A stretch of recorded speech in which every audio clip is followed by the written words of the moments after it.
My son's girlfriend's dad knocked on my door at 1 a.m. and said, "Your son beat my daughter unconscious tonight."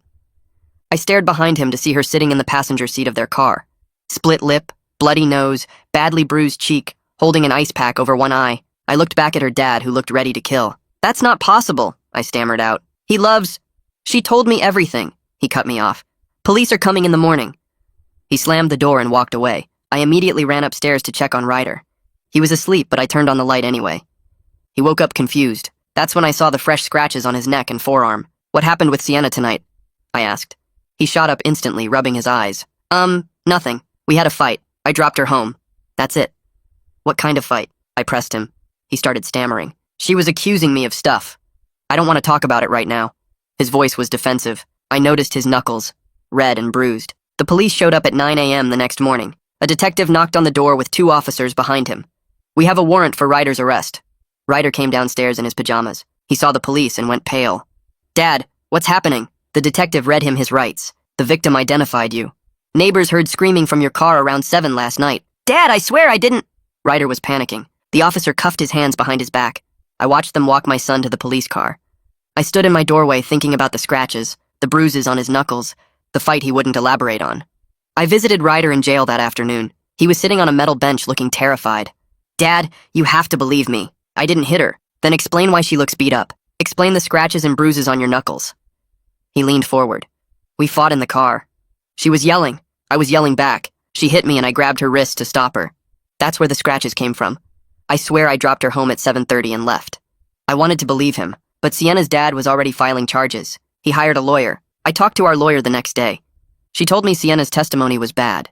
Sienna said Ryder drove her somewhere isolated, beat her within an inch of her life, then dumped her near her house around 10 at night. The neighbor already confirmed hearing them argue at 7. "What about the bruises on his knuckles?" I asked. The lawyer looked at her notes. "Ryder claims he punched his steering wheel after dropping her off because he was so angry. Everything he said sounded like an excuse." I went back to see Ryder. He was desperate now. "Dad, I'll take a lie detector test. Please, check my phone, my car. I didn't do it." "Then why is she saying this?" Ryder broke down. "I don't know. Maybe she's scared and confused. Maybe someone's threatening—" "I'll believe you," I cut him off. "But if you're lying to me—" "Dad, I love her," he interrupted. "I would never hit her. You know me." Ryder's behavior had changed now. He wasn't defensive anymore, rather genuinely desperate to prove his innocence. And as a father, I couldn't not trust my son. I decided to investigate myself.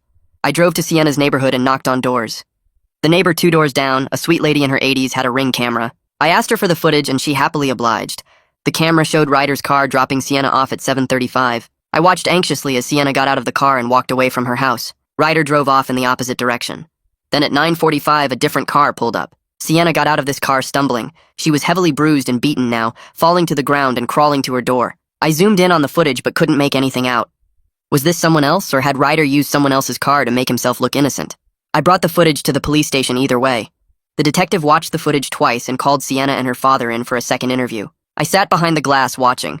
The detective showed Sienna the footage. "We have video of you arriving home at 9:45 from a different vehicle. You looked injured in this footage. Who drove you home at 9:45? Sienna started shaking. She wouldn't answer. All of a sudden, she lunged into her dad's arms and started sobbing so hard she couldn't breathe. Her dad put his arm around her. "Sienna, it's okay, baby. Daddy's got you." He embraced her for a minute and everyone stopped asking questions, giving her the minute she very clearly needed. Finally, she pulled away and her dad wiped her tears with a tissue. "Sienna, who did this to you? Who did it, baby?" She looked around and finally she said it. "Someone named Dante." My stomach dropped. Dante was my other son. He was 22. He had serious anger issues and had just left for a work trip a few days ago. "I've been seeing Dante for 2 months." Behind Ryder's back, Sienna cried. "That night after Ryder dropped me off, I went to meet Dante. We got into an argument and he beat me. Then he threatened me. He said if I told anyone it was him, he'd come back and finish it. He said blame Ryder or he'd make it worse. I was so scared." Sienna's dad went pale. "My God, I almost destroyed an innocent kid." The detective looked at me. "Where is Dante now?" I fumbled for my phone with shaking hands. "He's supposed to be on a work trip, but I don't know exactly where." My voice came out weak and unsteady. The detective reached across the table and put his hand over my phone. "Don't call him yet. We need to coordinate this carefully or he might run." I pulled my hand back and stared at him. My brain was trying to catch up with what was happening. My son Dante beat Sienna. My son Dante threatened her. My son Dante let his brother go to jail for something he did. The detective pulled out a notepad and clicked his pen. I need Dante's phone number, his employer information, and details about his vehicle. Another officer walked into the room and stood by the door with his radio. I scrolled through my contacts and read off Dante's number. The officer by the door immediately started making calls into his radio. He works for Westbrook Construction, I think. Or he did last time I checked. I was struggling to remember basic facts about my own son. He drives a black Ford truck. 2015, maybe. The detective wrote everything down while I sat there feeling like the worst father in the world. My mind kept racing backward through memories. Dante punching a hole in his bedroom wall when he was 16. Dante's girlfriend in high school who stopped coming around suddenly and wouldn't talk to me about why. Dante getting fired from his first job and blaming everyone but himself. The warning signs were always there and I just ignored them. I thought he was just angry sometimes. I thought he would grow out of it. Through the glass, I could still see Sienna crying in her dad's arms. The detective stood up. Stay here. I'll be back. He walked into the interview room and I watched him sit down across from Sienna. Her dad was still holding her, but she had stopped sobbing so hard. The detective's voice came through a speaker in the observation room. Sienna, I know this is difficult. Can you give us a full statement about what Dante did to you tonight? She nodded slowly and wiped her face with the tissue. Her voice was so quiet I had to lean closer to the glass to hear. After Ryder dropped me off, I walked down the street to where Dante was waiting. He picked me up in his truck. She paused and took a shaky breath. We started driving and I told him I felt bad about lying to Ryder. That's when he got mad. Her father squeezed her shoulder. He started yelling that I belonged to him, that Ryder didn't deserve me. I tried to get out at a red light, but he grabbed my arm and wouldn't let go. I watched her touch the bruises on her face. He drove to this empty parking lot behind a closed store. He kept screaming at me. Then he hit me. Her voice broke. He hit me so many times. He said if I told anyone it was him, he would come back and finish it. He said blame Ryder or it would be worse next time. I had to look away from the glass. That was my son she was describing. My son who did that to this girl. A woman in a police uniform walked past the observation room, and I heard her talking about release paperwork. The jail supervisor. She was here to start processing Ryder's release. I stood up feeling torn in half. Part of me wanted to stay and help them find Dante. Part of me needed to get to Ryder right now. The detective came back into the observation room. We're issuing a warrant for Dante's arrest. Officers are already tracking his phone. He looked at me with something like pity. Go get your son and take him home. We'll call you as soon as we locate Dante. I nodded and left the police station. My hands were still shaking when I got in my car. The jail was only 10 minutes away, but it felt like the longest drive of my life. I kept rehearsing what I would say to Ryder. Sorry didn't feel like enough. Sorry didn't erase the jail cell. Sorry didn't undo the terror he must have felt. I pulled into the jail parking lot and walked inside. The woman at the front desk checked my ID and made me wait in a plastic chair. 20 minutes passed, then 30. Finally, a guard brought Ryder through a metal door. He looked so small. His eyes were empty and scared in a way I had never seen before. The orange jail uniform hung loose on his frame. We walked to the car in silence. I wanted to hug him, but something in his body language told me not to touch him. The drive home was quiet except for the sound of the engine. Ryder stared out the window at nothing. I tried to say something. Ryder, I'm so sorry. I should have believed you from the start. He flinched away from me like I had tried to hit him. His jaw was clenched tight. We got home and Ryder walked straight upstairs to his room. I heard the lock click. I stood outside his door listening. After a few minutes, I heard him crying. Not loud sobbing, but quiet broken sounds that were somehow worse. I put my hand on the door and felt destroyed. My son Dante did this. My son Dante put his brother through hell. My son Dante beat a girl and threatened her into lying. And I almost didn't believe Ryder when he swore he was innocent. I went downstairs and sat on the couch staring at my phone. 2 hours passed. The detective's number appeared on my screen, and I answered before the first ring finished. We tracked Dante's phone to a motel 3 states away. Local police are moving in to arrest him now. My stomach dropped. This was real. My son was a fugitive who beat his brother's girlfriend and made her blame someone else. I'll call you when we have him in custody. The detective hung up. I sat there feeling sick. 40 minutes later, my phone rang again. Dante is in custody. No incident during the arrest. He'll be extradited back within 48 hours. The detective paused. When we first approached him, he claimed he didn't know what this was about. The moment we mentioned Sienna's name, he asked for a lawyer. I thanked him and ended the call. I walked back upstairs and knocked on Ryder's door. Ryder, can we talk? Nothing. I knocked again. Ryder, please. Still nothing. I could hear him breathing on the other side of the door, but he wouldn't respond to my voice. I went back downstairs and called my sister, who works as a social worker. She answered on the 3rd ring. I need help. Ryder was falsely accused and spent time in jail. He's not talking to me. He won't come out of his room. My sister was quiet for a moment. There's a therapist named Gracie Shepard who specializes in trauma and false accusation cases. I'll text you her number. I thanked her and hung up. The house felt too quiet. Ryder was locked in his room. Dante was in a jail cell 3 states away. And I was sitting alone trying to figure out how everything fell apart so fast. That night I laid in bed staring at the ceiling. Sleep wouldn't come. My brain kept replaying everything. Dante had anger problems when he was younger, but I thought he got better. I remembered the holes he punched in our walls when he was 16, 3 different times. I made him patch them and figured it was just teenage stuff. His girlfriend back in high school stopped coming around suddenly.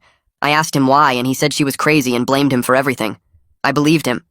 When things went wrong, Dante always had someone else to blame. His boss was unfair. His friends betrayed him.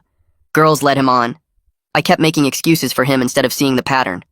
I got up around 6 because there was no point pretending I could sleep. Made coffee and sat at the kitchen table feeling sick. Around 8, there was a knock on my door. I opened it and found Sienna's father standing on my porch. He looked awful. Dark circles under his eyes. His clothes wrinkled like he slept in them. We both just stood there for a minute. Finally, he spoke. I need to apologize. I almost destroyed your son. I was so sure Ryder did it. I shook my head. I'm sorry Dante hurt Sienna. I'm sorry I didn't see what he was becoming. We were 2 dads who completely failed. Him by not believing his daughter fast enough. Me by not seeing my son was dangerous. He rubbed his face with both hands. Sienna is terrified. She thinks Dante will get out somehow and come finish what he started. She barely sleeps. Won't leave the house. I felt my stomach drop. I promise I'll do everything I can to make sure he's held accountable. Saying it out loud felt like betraying Dante, but I meant it. Sienna's father nodded and walked away. I went back inside and called a lawyer my sister recommended, Finn Shepard. His office was downtown. I drove there that afternoon. Finn was maybe 40 with glasses and a calm way of talking that made me feel slightly less panicked. I explained everything. Ryder's false accusation, the arrest, the jail time, Dante being the real attacker. I need Ryder's record cleared, I told Finn. He wrote notes on a legal pad. That's going to be complicated. Ryder was formally charged and spent time in jail. Even though he's completely innocent now, the system doesn't just erase that automatically. My hands gripped the armrests of the chair. What do we need to do? Finn explained the process. Filing motions. Getting the charges officially dismissed. Applying for expungement. It could take months. He also told me something I hadn't thought about. Dante will probably try to contact you from jail. You need to decide right now what boundaries you're setting. I stared at him. What do you mean? Finn leaned forward. You're his father. But he did something terrible. He beat a girl. He framed his own brother. You need to figure out how to handle that before he calls. I drove home not knowing the answer. How do you be a dad to a son who hurt people like that? But I also couldn't just pretend Dante didn't exist. He was still my kid. The next day, Ryder finally came out of his room. It was afternoon. He looked exhausted. His hair was messy, and he had dark circles that matched his girlfriend's dad. He wouldn't look at me. Just shuffled toward the kitchen. Has Dante been arrested yet? His voice was flat, empty. Yeah, 2 days ago. Ryder nodded once and got a glass of water from the sink. He drank it standing there with his back to me. I tried to start a conversation. I found a therapist. Her name is Gracie Shepard. She works with people who went through what you did. Ryder turned around fast. I don't want to talk about my feelings with some stranger. It was the first real emotion I'd seen from him since he got out. Anger. His face was red and his jaw was tight. Part of me was almost relieved. At least anger was something. Better than the empty nothing he'd been showing. Okay, we don't have to do that yet. He went back to his room and locked the door again. That evening, my phone rang. Unknown number. I answered it and heard an automated voice saying this was a call from the county jail. Then Dante's voice came on. He was crying. Dad? Dad, please, I need to talk to you. My chest got tight. I'm here. Dante sobbed into the phone. It was an accident. I swear, Sienna just made me so angry and I lost control for a minute. I didn't mean to hurt her that bad. I closed my eyes. Dante, did you beat Sienna and threaten her? Long silence. I could hear him breathing. Finally, he said yes, but his voice changed. Got defensive. You don't understand the whole story, though. Sienna was cheating on me with other guys. She was playing me. I was just trying to teach her a lesson about respect. My whole body went cold. Not my blood. My whole body. He was justifying it, making excuses, blaming her. A lesson? Dante, you put her in the hospital. He kept talking. She needed to learn. Girls think they can do whatever they want and guys will just take it. I was showing her actions have consequences. I felt sick. This was my son talking. Dante, stop. But he didn't stop. Are you going to help me get a lawyer? I need a good one. The public defender they gave me sucks. Dad, you have to help me. I took a breath. I'll make sure you have legal representation, but I can't help you avoid consequences for what you did. Dante's voice changed again. Got angry. So you're choosing Ryder over me? Your golden boy who never does anything wrong? I'm your son too. My hands started shaking. This isn't about choosing. You beat someone. You threatened her. You let your brother go to jail for it. Dante yelled into the phone. Ryder's fine. He was only in there a few days. Sienna is fine too. Everyone is being so dramatic about this. I couldn't listen anymore. I hung up. My hands were shaking so hard I almost dropped the phone. I sat there on the couch trying to breathe. That was my son. I raised him, and he had no idea what he did was wrong. The next morning, the prosecutor called while I was making coffee. She introduced herself and said they were charging Dante with assault and battery, witness intimidation, and making terroristic threats. Her voice was professional and direct. She explained that with Sienna's testimony and the video evidence from the neighbor's camera, they had a strong case against Dante. But then she said they needed Ryder to testify about the scratches on his neck and the false accusation. She needed him to explain how Dante's actions led to his arrest and time in jail. I told her I would talk to Ryder about it. My hands were shaking when I hung up. I walked upstairs and knocked on Ryder's door. He opened it looking tired. I told him the prosecutor wanted him to testify about what happened. His face went completely pale. He stepped back from the doorway. He said he couldn't face a courtroom after being the one accused. His voice was shaking. He said he couldn't sit in front of people and talk about being in jail when everyone thought he beat Sienna. I could see he was barely holding himself together. His hands were trembling and he kept looking at the floor. I didn't push it. I told him we didn't have to decide right now. But I knew the prosecutor would need his testimony to show the full scope of what Dante did. Without Ryder explaining the false accusation, the jury wouldn't understand how Dante destroyed his brother's life to cover his own crime. I left Ryder alone and called Finn to set up a meeting. 2 days later, I sat in Finn's office going over paperwork. The office was small with law books lining the walls and a desk covered in folders. Finn explained that getting Ryder's arrest record sealed and expunged would take months of paperwork and court filings. He said even after it was done, the experience would still be part of Ryder's reality forever. The trauma didn't just disappear because the charges were dropped. We also talked about filing a civil suit against Dante on Ryder's behalf for the emotional damage. Finn warned me that collecting any money would be difficult since Dante would be in prison and had no assets. But he said sometimes having a legal judgment mattered more than the money. It was about making the harm official and documented. I signed the papers authorizing Finn to start the process. He told me Dante had been extradited back, and his arraignment was set for the following week. I could attend if I wanted, but Finn advised me to stay away. He said my presence might be used by Dante's public defender to argue he had family support and wasn't a danger to the community. I didn't know what to do. Part of me needed to see Dante in person, but I also didn't want to help his case in any way. That night I woke up to screaming. It took me a second to realize it was coming from Ryder's room. I ran down the hall and burst through his door. Ryder was tangled in his sheets, sweating and crying. His eyes were closed, but he was yelling about being trapped in a cell. He kept saying he didn't do it over and over. I rushed to his bed and grabbed his shoulders. He finally woke up, but when he looked at me, his eyes were empty. He stared at me like he didn't know who I was. It took almost a minute before recognition came back to his face. Then he started crying for real. I sat on the edge of his bed while he cried. He didn't want to talk about the nightmare. He just pulled his knees up to his chest and rocked back and forth. I stayed there until he fell back asleep. The nightmares became a regular thing after that. Every few nights I would hear him screaming. Sometimes I could wake him up quickly. Other times he stayed trapped in the dream for minutes that felt like hours. After a week of this, I brought up therapy again. I told Ryder about Gracie Shepard and how she worked with people who went through trauma like his. He was sitting at the kitchen table eating cereal. He didn't look up from his bowl. I said just one session, just to try it. He was quiet for a long time. Finally he said okay, but his voice was flat. I made the appointment for the next day. When the time came, Ryder got in the car without arguing. The drive to Gracie's office took 20 minutes. He stared out the window the whole time. I dropped him off and told him I would wait in the parking lot. He was gone for 90 minutes. When he came out, he walked straight to the car and got in. He didn't say anything. At home, he went straight to his room and closed the door. I didn't hear from him the rest of the day. But later that night, my phone buzzed with a text from him. It just said he would go back next week. That was all. But it was something. The next afternoon, Sienna's father knocked on my door. We stood on the porch and he looked uncomfortable. He said Sienna wanted to apologize to Ryder in person for falsely accusing him. She felt terrible about what happened and thought it might help both of them to talk. But her therapist wasn't sure if that was a good idea yet. He wanted to know what I thought. I told him I needed to talk to Gracie about it first. Later that day, I called Gracie and explained the situation. She was quiet for a moment.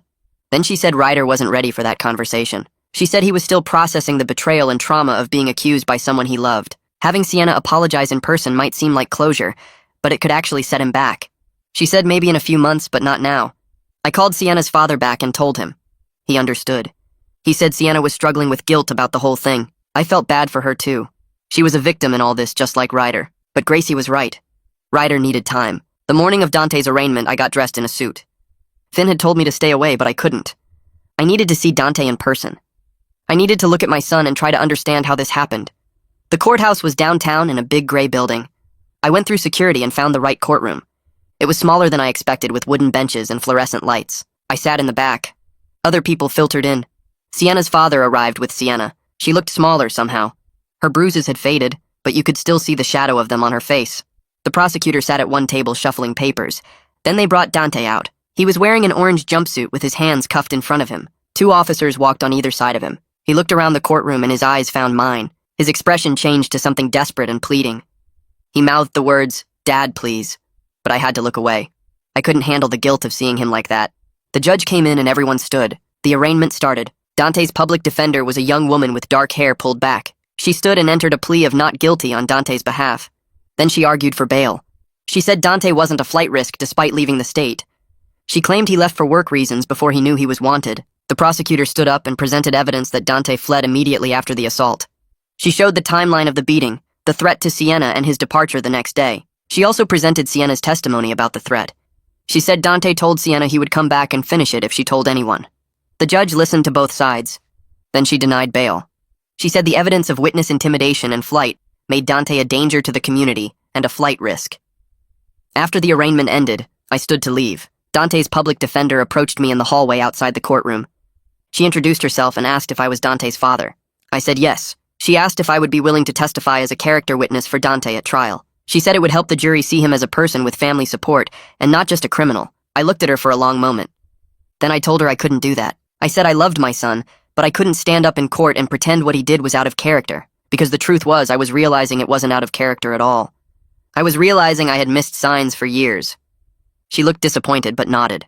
She said she understood. I walked out of the courthouse into the cold afternoon air. My chest felt tight. I had just refused to help my own son, but I also knew I had made the right choice. Dante needed to face real consequences for what he did, and I couldn't stand in the way of that just because he was my blood. Back at home that evening, I couldn't stop thinking about all the signs I'd missed with Dante over the years. I walked upstairs to his room and opened the door. The space felt different now, like I was seeing it for the first time. I started going through his desk drawers, his closet, under his bed. I wasn't sure what I was looking for exactly, but I needed to understand how I'd been so blind. In the bottom drawer of his nightstand, I found a leather journal. The cover was worn and the pages were filled with his handwriting. I sat on his bed and opened it. The first entry was dated 2 years ago. My hand started shaking as I read. Page after page of angry rants about women who rejected him. Girls from college who turned him down for dates. A coworker who wasn't interested. His ex-girlfriend Sarah who broke up with him. The entries about Sarah made my skin crawl. He wrote about teaching her respect. About making her understand she belonged to him. About how women needed to learn their place.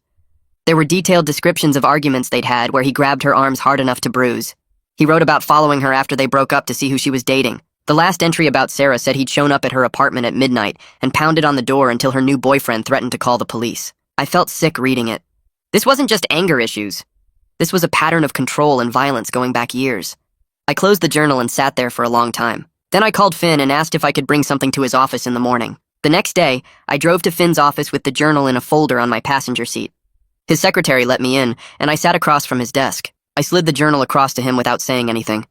He opened it and started reading. His expression got more serious with each page. After about 10 minutes, he looked up at me. He said this could be relevant evidence showing a pattern of behavior. But he also said using it meant betraying Dante's privacy. It could make his case significantly worse. He asked if I understood what turning this over to the prosecutor would mean. I told him I understood.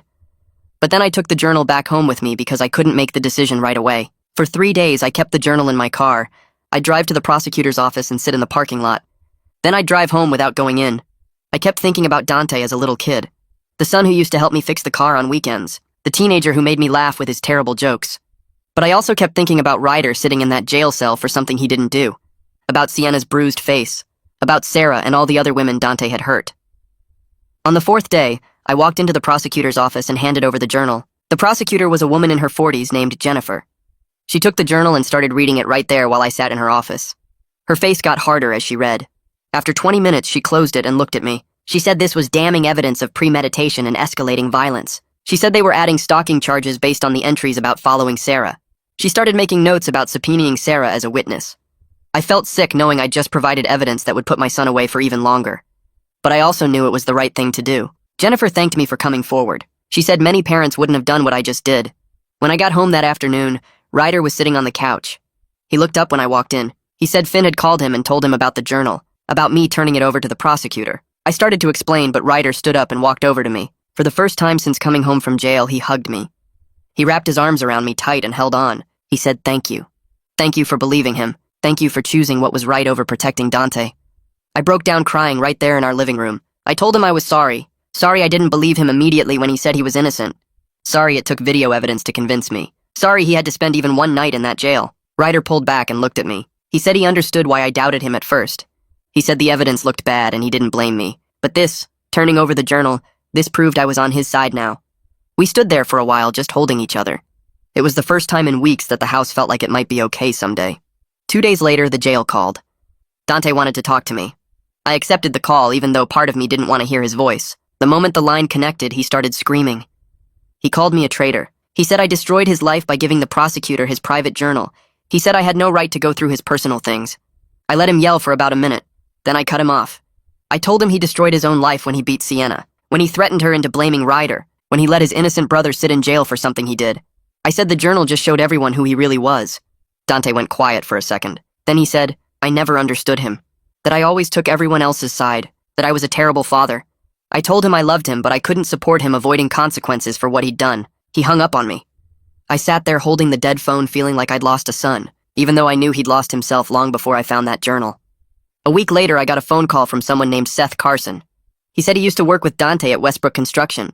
He'd seen news coverage of the arrest and wanted to talk to me. We met at a coffee shop near my house.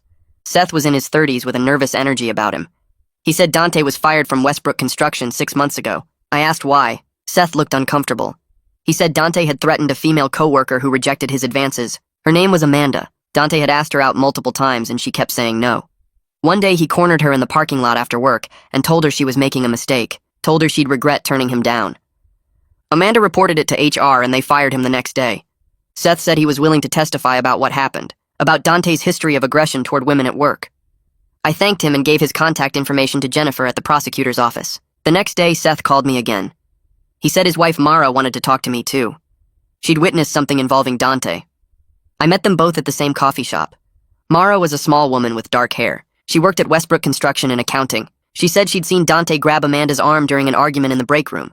She said he grabbed hard enough that Amanda had visible bruises the next day. Mara had wanted to report it, but Amanda begged her not to because she was afraid of making things worse. But now with Dante arrested for assault, Mara wanted to come forward. She said she'd testify about what she saw. I sat there listening to these two strangers tell me about my son's violence, about a whole pattern I knew nothing about. I felt devastated that I'd been so blind to who he really was. I called Jennifer and gave her Mara's information too. A few days later, Jennifer called me. She said with the journal and the coworker testimony, they had an extremely strong case. She said Dante's public defender had reached out about a plea deal. The offer was plead guilty to reduce charges and get 8 years instead of risking 15 at trial. She said the public defender wanted me to encourage Dante to take it. I told her I'd think about it. That night, Dante's public defender called me directly. She said Dante was being stubborn about the plea. He didn't want to admit guilt. She thought hearing from me might change his mind. She said 8 years was a good deal considering the evidence against him. I agreed to visit him. The next morning, I drove to the jail. They brought Dante out to the visiting area, and he sat down across from me. He looked different. Not crying like the last time. Not angry either, just cold and detached. I told him about the plea deal. 8 years if he pleaded guilty. He stared at me without any expression. Then he said he wouldn't plead guilty. I asked why not. He said because pleading guilty meant admitting he was a bad person, and he didn't think he was bad. He said Sienna deserved what happened for cheating on him with Ryder, that she needed to learn respect. I felt my chest get tight listening to him. This wasn't my son sitting across from me. This was someone I didn't recognize at all. I leaned forward and looked him in the eyes. I told him Sienna didn't belong to him, that no woman belongs to any man, that what he did was unforgivable, that beating someone and threatening them wasn't teaching them anything except fear. Dante laughed. It was a bitter sound that made my skin crawl. He said I was just like everyone else, taking their side. He said I never understood him, never tried to see things from his perspective. He said women like Sienna played games and then acted innocent when men got upset. I stood up. I told him I was done, that if he couldn't see what he'd done wrong, then there was nothing more to say.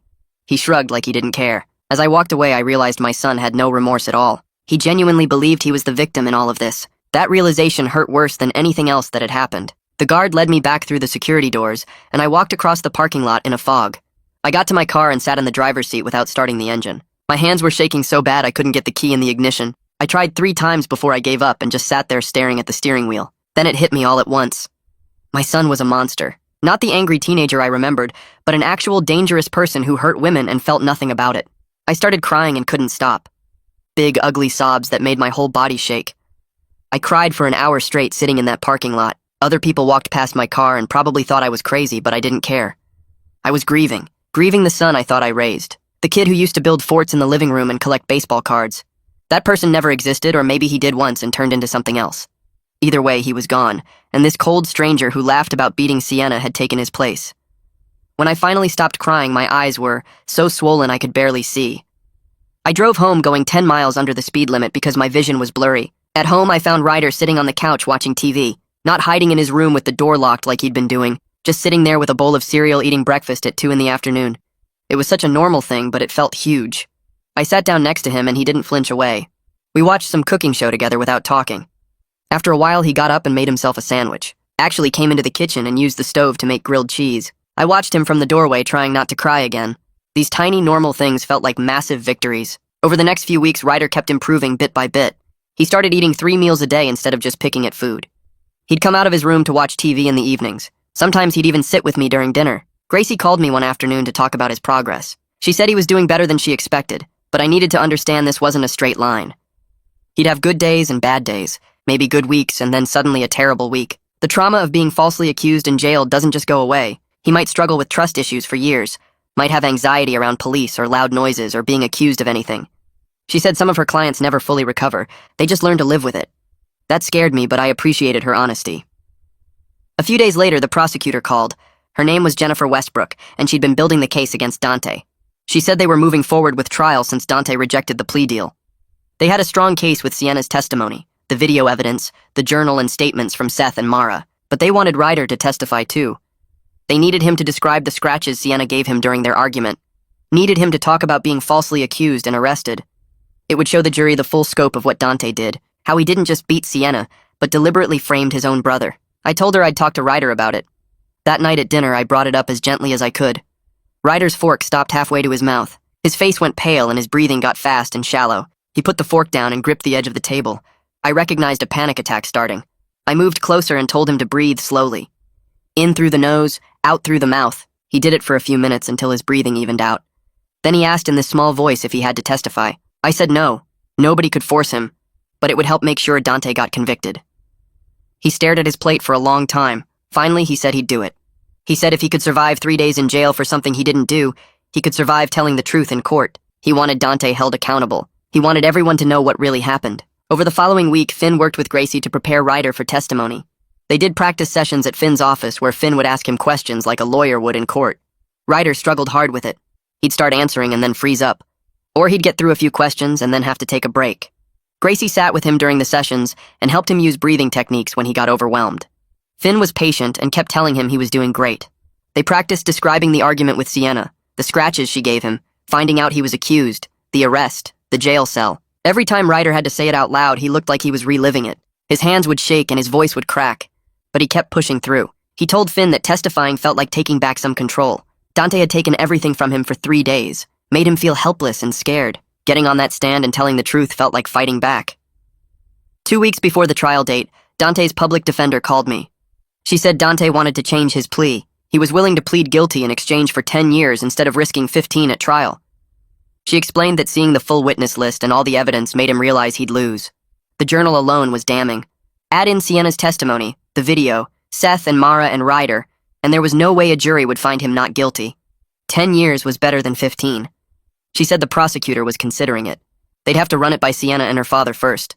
But if everyone agreed, there wouldn't be a trial. She asked if I'd support the plea deal. I said I'd think about it and hung up. Then I just sat there feeling torn in half. Part of me was relieved. No trial meant Ryder wouldn't have to testify. Wouldn't have to sit in a courtroom and relive his worst nightmare in front of strangers. But another part of me was devastated. My son was going to prison for a decade. He'd be 32 when he got out. I'd missed 10 years of his life. He'd missed 10 years of everything. I called Finn and told him about the plea offer. Finn said it was probably the right move. Trials are unpredictable, and this way there's certainty. Dante would definitely go to prison and Ryder wouldn't have to testify. He reminded me that Dante made his own choices. He chose to beat Sienna, chose to threaten her, chose to frame Ryder. Now he was facing the consequences he earned. Those were hard words to hear, but they were true. 3 days later, we all gathered at the courthouse for the plea hearing. Me, Finn, Sienna and her father, the prosecutor and Dante with his public defender. Ryder stayed home because Gracie said he wasn't ready to see Dante in person. The judge called the case and asked Dante how he pleaded. Dante stood up in his orange jumpsuit and said guilty. The judge asked if anyone forced him to plead guilty, and he said no. Then came the allocution. That's where the defendant has to describe their crimes out loud in court. The judge asked Dante to explain what he did. Dante looked down at the table and started talking in this flat voice. He said on the night in question he picked up Sienna after his brother dropped her off. They got in an argument in his car about her seeing other guys. He lost his temper and hit her multiple times in the face, punched her in the eye and split her lip. When she tried to get out of the car, he grabbed her and hit her again. Then he threatened her. Told her if she said anything, he'd come back and hurt her worse. Told her to blame his brother Ryder instead. He said he knew his brother had argued with Sienna earlier that night and had scratches from when she hit him. So he told Sienna to say Ryder beat her. After that, he drove her near her house and dropped her off. Then he left town the next day because he knew the police would come looking. Hearing it in his own voice made it undeniably real. This wasn't speculation or testimony from other people. This was Dante admitting what he did. Admitting he beat a girl he claimed to care about. Admitting he framed his own brother for it. I watched him say all of it without showing any emotion. The judge accepted the plea and scheduled sentencing for 3 weeks later. She said she'd hear victim impact statements at that time. Then she remanded Dante back to jail until sentencing. The bailiff led him away and he didn't look at me once. After it was over, I walked out into the hallway. Sienna's father was standing by the windows looking exhausted. We made eye contact across the hallway. Both of us looked completely drained. Our families had been destroyed by Dante's violence. His daughter was traumatized. My innocent son was traumatized. And my other son was going to prison for 10 years. We didn't say anything, just nodded at each other with this sad understanding, and then walked away in opposite directions. A week after the plea hearing, Sienna's therapist gave her permission to write Ryder a letter. Sienna's father called to ask if that was okay, and I said I'd talk to Ryder about it. Ryder said he was willing to read it. The letter came 2 days later. Ryder took it to his room and closed the door. I didn't see him for 3 hours. When he finally came out, his eyes were red, but he looked calmer somehow. He said the letter helped a little. Knowing Sienna was forced and scared, knowing she didn't want to accuse him, but was too frightened of Dante to tell the truth. It didn't erase what he went through, didn't undo the terror of being arrested or the trauma of jail, but it helped him understand she was a victim too. That she wasn't trying to hurt him, she was just trying to survive. That same evening, I asked Ryder if he wanted to write a victim impact statement for Dante's sentencing. He could tell the judge how the false accusation affected him. I said he didn't have to decide right away. He spent the next 4 days thinking about it. I'd see him sitting on the couch staring into space, clearly wrestling with the decision. Finally, on the 5th day, he told me yes, he wanted to write one. He sat at the kitchen table with a notebook and started writing. It took him 3 hours. When he was done, he had 4 pages. He wrote about the terror of being arrested for something he didn't do, about the police putting handcuffs on him while his dad watched, about sitting in that jail cell for 3 days not knowing if anyone would believe him, about the nightmares he still had where he was trapped behind bars, about the panic attacks when he heard sirens, about not being able to trust people anymore because his own brother had betrayed him in the worst possible way. He wrote about how Dante didn't just hurt Sienna, he tried to destroy Ryder's entire life to cover up what he did. He wrote that he'd never forgive Dante for that. Never. Sienna's father called me 2 days later to say Sienna had also written a victim impact statement. His voice sounded tired on the phone. He told me she was in intensive therapy 3 times a week and still having nightmares every night. The therapist said Sienna might never fully recover from what Dante did to her. Not just the physical beating, but the fear he put in her. The way he threatened to come back and finish it if she told anyone. Sienna's father said his daughter flinches when doors open too fast. She can't be alone in a room with a man anymore, even him sometimes. I listened and felt sick knowing my son caused that damage to a 17-year-old girl. After we hung up, I sat at my kitchen table staring at a blank piece of paper. I needed to write my own statement for the sentencing hearing. As Dante's father, I had the right to speak. But what could I possibly say? I picked up my pen and started writing. It took me 4 hours to get through 2 pages. I wrote about loving Dante since the day he was born. About changing his diapers and teaching him to ride a bike and being proud when he graduated high school. But I also wrote that love doesn't excuse what he did, that Sienna deserved justice and Ryder deserved justice, and Dante needed to be held accountable. I wrote that I supported the prosecution and believed my son should face real consequences for his actions. The hardest part was the last paragraph where I admitted I'd always love him despite everything, but that didn't mean I thought his sentence was unfair.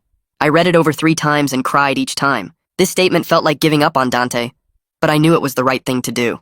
The phone rang at 9 p.m. the night before sentencing. The jail number showed on my screen. I answered and heard Dante's voice. He asked if I was coming to court tomorrow. I told him yes because he was still my son. There was silence on the other end for a few seconds. Then Dante asked if I was going to speak on his behalf. I said no, that I wrote a statement supporting accountability. Dante's voice got cold. He said he understood, that I was just like everyone else, choosing Ryder over him. I told him that wasn't true, that I loved him, but couldn't support him avoiding consequences for beating Sienna and framing his brother. Dante laughed this bitter, angry laugh and said I'd regret abandoning him. Then he hung up before I could respond. I sat holding the phone feeling like I'd just lost my son, even though he was still alive. The sentencing hearing started at 10 a.m. I sat in the back row of the courtroom. Sienna and her father sat up front on the left side. Ryder sat with Finn on the right side. The bailiff brought Dante out in an orange jumpsuit with his hands cuffed in front of him. He looked thinner than the last time I saw him. His hair was longer and messy. The judge entered and everyone stood. She was a woman in her 50s with gray hair pulled back tight. She told everyone to sit and opened the file in front of her. The prosecutor stood and said they had 3 victim impact statements to present. First was Sienna's statement. The prosecutor read it out loud. Sienna described Dante picking her up after Ryder dropped her off that night. How they drove to a parking lot and started arguing. How Dante grabbed her by the throat and started hitting her face over and over. How she begged him to stop and he just kept going. She wrote about the fear when he threatened to kill her if she told anyone it was him. About how he said to blame Ryder or he'd come back and make it worse. About the nightmare she has now where she's trapped in that car and can't escape. I watched Dante's face while the prosecutor read. He stared straight ahead, showing nothing. No emotion at all. Next was Ryder's statement. The prosecutor read about the terror of being arrested for something he didn't do. About sitting in jail for 3 days thinking his life was over. About the panic attacks he still gets when he hears sirens. About the betrayal of his own brother trying to destroy his life to cover up his own crime. About how he'd never forgive Dante for using him as a scapegoat. I looked at Dante again, still blank, like he was listening to someone read the weather report. Finally, the prosecutor read my statement. About loving Dante but supporting accountability. About believing justice needed to be served. Dante's jaw tightened when my words were read, but he didn't look at me. The judge took off her glasses and looked directly at Dante. She said she'd reviewed his file and saw a pattern of violence toward women going back years. She mentioned the co-worker he threatened. The ex-girlfriend who suddenly stopped coming around. She said his lack of remorse was deeply concerning, that he showed no emotion hearing how he destroyed multiple lives. She said using his own brother as a scapegoat was particularly cruel and showed a level of manipulation that worried her greatly. Then she sentenced him to 10 years in state prison with possibility of parole after 7 years. She added mandatory anger management classes and counseling. She told Dante he needed serious help, and she hoped he'd use his time in prison to work on himself. Dante just nodded once. The bailiff moved to take him away. I stood up and tried to walk toward Dante. I wanted to say something.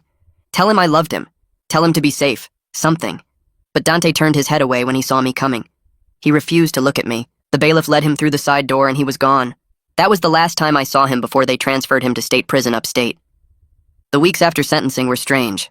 I focused all my energy on helping Ryder heal. Finn worked on getting Ryder's arrest record fully expunged. He filed paperwork with 3 different courts. He said it would take a few months, but eventually Ryder's record would be completely clean. Like the arrest never happened. Gracie continued seeing Ryder twice a week for therapy. She told me privately that Ryder was making slow progress. That trauma like this takes years to process. But she saw signs he was starting to cope better, starting to trust again in small ways. Ryder came to me one afternoon and said he'd been thinking about college. He said he wasn't ready to go this fall. Too many people. Too much pressure. He wanted to take a gap year. Maybe do some online classes. Work part-time when he felt ready. I told him I supported whatever he needed, that there was no rush. He could take all the time he needed to heal. His relief was obvious, like he'd been worried I'd push him to go anyway. Sienna's father and I started meeting for coffee every few weeks. It sounds weird, but we developed this unlikely friendship. We were the only 2 people who really understood what happened, what our families went through. We'd sit at the coffee shop and talk about our kids, about how they were doing, about how hard it was to watch them struggle. He told me Sienna was doing better some days and worse others, that healing wasn't a straight line. I told him the same about Ryder. We never talked about Dante much. That topic was too painful for both of us. But having someone who understood helped, made me feel less alone in this nightmare. 3 months after Dante's sentencing, Ryder told me he'd had his first full week without nightmares. I was making breakfast when he said it, just casual like he was commenting on the weather, but I could see in his eyes how big that was for him. He said therapy was actually helping, that Gracie had taught him some techniques for managing the panic attacks. He'd also started going to a support group for people who were falsely accused. Meeting others who understood what he went through helped him feel less isolated, less like he was the only person this ever happened to. I hugged him and told him I was proud of how hard he was working to heal. He hugged me back, and for the first time in months, it didn't feel like he was going to break. I started writing to Dante at the state prison about a month after his transfer. Short letters on lined notebook paper telling him I loved him, but that he needed to take responsibility and work on himself through the programs they offered. I mailed 1 letter every month like clockwork. He didn't write back for 4 months, and I kept sending them anyway because he was still my son. When his first letter finally arrived, I opened it at the kitchen table with shaking hands. The handwriting was messy and angry. He wrote 3 pages blaming everyone but himself. Sienna for cheating, Ryder for being the favorite, me for not understanding him. The words were defensive and bitter, and I folded the letter back up feeling sick. Meanwhile, Finn was making progress on getting Ryder's arrest record dealt with.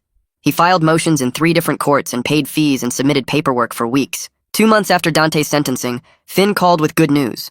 The record was officially sealed and expunged. Background checks wouldn't show the arrest. Legally, Ryder could say he'd never been arrested. Finn said it was a small victory, but an important one for Ryder's future job prospects and college applications. I told Ryder that afternoon and watched relief wash over his face. He said it felt like one piece of the nightmare was finally erased, even though he knew he'd always remember it. Around the same time, Ryder started taking online classes through the community college. Just 2 classes to start. Introduction to Psychology and American Government. He'd sit at the kitchen table with his laptop doing assignments and reading textbooks. One day he told me he'd been looking into criminal justice reform programs. Stuff about false accusations and wrongful imprisonment. He said reading about other people's experiences helped him feel less alone. I mentioned it to Gracie during one of our check-ins, and she said it was actually really healthy. She said Ryder was channeling his trauma into something meaningful instead of letting it destroy him. 6 months after everything happened, Gracie brought up the idea of Ryder meeting with Sienna in person. Both their therapists would be present. Ryder was hesitant at first, but eventually agreed. The meeting happened at Gracie's office on a Tuesday afternoon. I drove Ryder there and waited in my car in the parking lot. He was inside for over an hour. When he came out, his eyes were red from crying, but he looked lighter somehow. He got in the car and told me it gave him closure, hearing Sienna's full story directly from her. Seeing that she was working hard to heal too, understanding that they were both victims of Dante in different ways. He said they talked about the night everything happened, and about the 2 months she'd been secretly seeing Dante. She told him about the threats Dante made, how scared she was, how sorry she was for what Ryder went through because of her fear. Ryder said he told her he understood why she did what she did, and that he forgave her. They both cried a lot, according to him. Gracie told me later that it went as well as could be expected, that Ryder and Sienna wouldn't ever be friends again, but they'd reached a place of mutual understanding and forgiveness. They both acknowledged they were victims of Dante's violence and manipulation in different ways. That recognition seemed to matter to both of them. 8 months after Dante's sentencing, I finally worked up the courage to visit him in prison. The drive upstate took 3 hours. I had to go through security and get searched and leave my phone in a locker. They led me to a visiting room with plastic tables and chairs bolted to the floor. Dante came out in prison blues looking different, harder somehow. His face was thinner and his eyes were cold. We sat across from each other and the conversation felt stilted and uncomfortable. I asked how he was doing and he shrugged. Said prison was what you'd expect. I asked about the anger management classes the judge ordered, and he said yeah, he'd been going. He admitted he had a lot of work to do. His voice was flat when he said it. Not defensive like his letter, but not genuine either. Just going through the motions. Before I left, he told me something that surprised me. He said he'd been reading books about abuse and control from the prison library. That he was starting to understand what he did to Sienna wasn't about love, but about power. About needing to control her. It was the first time he'd shown any real insight into his actions. I didn't trust it completely because it felt rehearsed, but it was something. A crack in the wall he'd built around himself. I drove home thinking about that conversation for hours. Back home, Ryder was making his own progress. He got a part-time job at a bookstore in town, just 15 hours a week shelving books and working the register. He came home after his first week and told me about a coworker named Archer who was around his age. They'd started talking during breaks about books and movies. Archer didn't know anything about what happened to Ryder. He just treated him like a normal person without pity or awkwardness. Ryder said having someone interact with him that way helped him feel like a regular person again instead of a victim. He started going to movies with Archer on weekends, slowly rebuilding a social life outside of therapy and family. 1 year after Dante's sentencing, I looked around at our family and realized we'd found a new normal. It was complicated and imperfect, but it was something. Ryder was doing well in his online classes. He'd completed 4 courses and was talking about applying to the state university for the following fall. He wanted to study criminal justice with a focus on reform. The trauma had changed him, but he was turning it into purpose. I was proud of how hard he'd worked to heal. I kept up my monthly visits to see Dante. The drive became routine. Our relationship would never be what it was before, but I was his father, and I couldn't abandon him completely. He was making slow progress in his therapy according to the counselor I'd spoken with. He'd actually written apology letters to both Ryder and Sienna. The prison counselor helped him draft them over several weeks. Ryder showed me his letter. It was 2 pages of Dante taking responsibility and expressing remorse. Ryder said the words meant something, but they couldn't undo the damage. He'd filed the letter away in his desk drawer. I knew Sienna had received hers too through her father. Whether she read it or not wasn't my business. The apologies were a step, but only a small one in a very long journey. Sienna's father told me during one of our coffee meetings that she was doing better. She'd gone back to the school and was working with a therapist who focused on helping people recover from assault. He said she was taking it day by day but making real progress. A few months later, he mentioned she'd started seeing someone new, a guy from her college classes who treated her with respect and patience. She still had hard days where the memories hit her, but she was building a real life beyond what Dante did to her. Her father said watching her heal gave him hope after everything that happened. One night, about 18 months after the whole thing started, Ryder came into the living room while I was watching TV. He sat down next to me and was quiet for a minute before speaking. He told me he was grateful the truth came out even though the process was horrible. He said living under a false accusation would have destroyed him worse than the temporary jail time did. I listened as he explained how therapy helped him understand that what happened wasn't his fault. We sat there for a while just being together. I realized we were all moving forward in our own ways. We carried scars, but we weren't letting them define us completely. Ryder was building toward college and a future in criminal justice. Sienna was healing and finding happiness again with someone who treated her right. Dante was serving his time, and maybe starting to understand what he did. I was learning that being a father sometimes means accepting painful truths about your children while still loving them through the consequences of their choices. None of it was easy or perfect, but we were surviving, and that had to be enough.